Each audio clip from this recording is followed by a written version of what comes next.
Hi, all you sweet people out there. I think it's story time.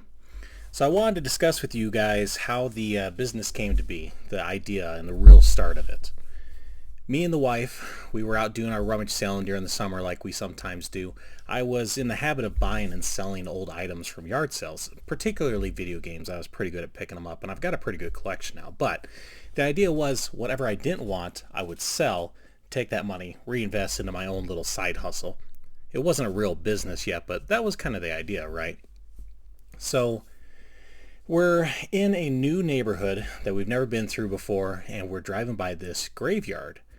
And I pulled over because it reminded me of a video that I had been teaching at work. I had been doing Y-Try. I don't know if any of you guys are familiar with that, but Y-Try is a cognitive education program that they teach in the prisons, and they believe in it so much that they will give the offenders 10 days off their sentence if they complete the course. The course is 12, 13 weeks, something like that. So I'd been teaching this thing for about 3 months, and one of the videos by Kurt Nugent is Pursue Your Passion. So in that video, he talks about the graveyard is the richest place in the world. There you'll find books that were never written, cooks that never knew they were smoking, songs that were never sung, so on, so on, and so on. So I pulled over and I told my wife, I said, "What is this place?" She goes, "I don't know." I said, "This is the richest place in the world." And I showed her that video and I asked her, I said, "What do you want to do? What do you want to do with your life? What is your passion?" And she goes, "I want to do a bakery." Okay. So we started planning out how to do the business. We're about 2 years in now, and we've got the business registered, we've got tax registered, and we have a business called D20 Play Cafe. Now, mind you, we're not in an actual store yet. We just do online sales through TCG Player, eBay, and card shows. But that doesn't mean that we can't have a good business, right? We care about our product, we push forward, and we do a lot of good stuff. You guys have seen some of the other videos with Sarah's Baked Goods, and she does a lot of good stuff now.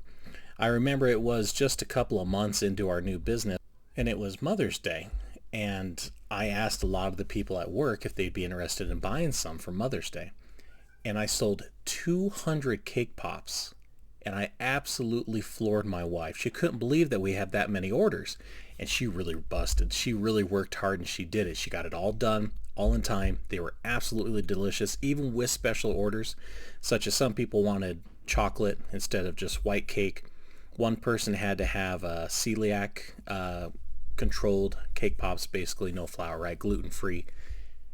And everybody loved it. And I thought they were delicious too. I probably had a dozen myself. So what I'm trying to tell you is that you have to pursue your passion. Do what you want to do and don't let nobody tell you otherwise. Don't let racism be a crutch. Don't let your gender be a crutch. Don't let your religion be a crutch. Don't make an excuse. Just pursue your passion. If we can do it, anybody can do it. So yeah, we're about 6 months out now from buying a building. We're looking at a couple of places in town. It'd be kind of interesting and nice to move into something. The one that we really want used to be a diner way back in the day. And it's got a beautiful floor. It's got a basement where they used to hold diners as well. And then it has an additional building that they're using for offices that we're thinking about converting into housing. I would like to live on site. I think it would be better. We don't have to drive in the winter, don't have to drive for work. You just kind of, pop into work when you feel like it and go back home when you feel like it, and you're right there. You ain't got to go nowhere. So that's kind of where we're at. I don't think we're going to be able to get this place. They want $500,000, which is pretty good considering the property's worth about $1 million. But I just don't think we can swing it. We've only got a $200,000 equity in the house. So that would put us at a $300,000 debt on a commercial property. And I don't know if any of you guys know this or not, but commercial property wants a shit ton of interest rates. It sucks. What are you going to do? So we probably won't get that place. We'll wait till something cheaper comes on board. There's another place out on Main Street that they only want $100,000 for. It used to be the old card shop here in town, but it's only a third of it. So it's just a narrow building all the way out to the street, which wouldn't be bad, but they don't want to sell it as piecemeal. They want to sell the whole building to somebody and then have them sublet it out. And they want $500,000 for this place too, and I'm just like, it's not worth $500,000, but I'll give you $100,000 for a slice of it just because it's a really cheap entry point to get in. So we'll see where we're at in a few months here, where we get to go.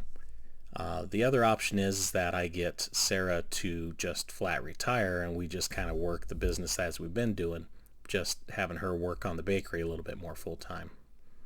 But yeah, any of you guys that order from me, I have been doing these little thank you cards. So if you get one of these, you know it came from me. I just thought it was a great way to use the energies, get them used up.